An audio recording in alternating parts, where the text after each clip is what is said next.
अस्सलाम वालेकुम जी, मैं आपका भाई मुबीन अहमद और आपको 2.5 मरला 2.5 मरला सिंगल स्टोरी ब्रांड न्यू घर का विजिट कराया जा रहा है। तो इस टाइम ये इस घर का लाउंज एरिया जहाँ पर टाइल फ्लोरिंग बड़ी खूबसूरत, सिर्फ सफाई होगी तो इसकी शाइन आपको बहुत ज़बरदस्त मिलने वाली है।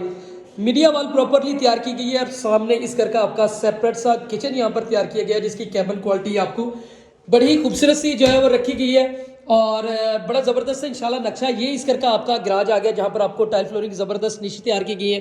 सीलिंग के डिज़ाइन ज़बरदस्त से रखे गए हैं। टोटल सराउंडिंग में आबादी के दरमियान भी ये घर आपको मिलेगा। सीढ़ियों पर आपको सिल्की ब्लैक मार्बल यहाँ पर रखा गया, स्टेनलेस स्टील का बेहतरीन सा काम।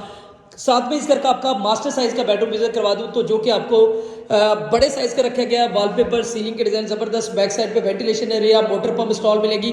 सिर्फ 28 लाख रुपए, 28 लाख रुपए में ये आपको रजिस्ट्री इंतकाल वाला घर मिल जाएगा। New green city housing society गचमता आहलू रोड लाहौर में घर वाक़ है। बाकी मजीद डिटेल के लिए चैनल सब्सक्राइब करें।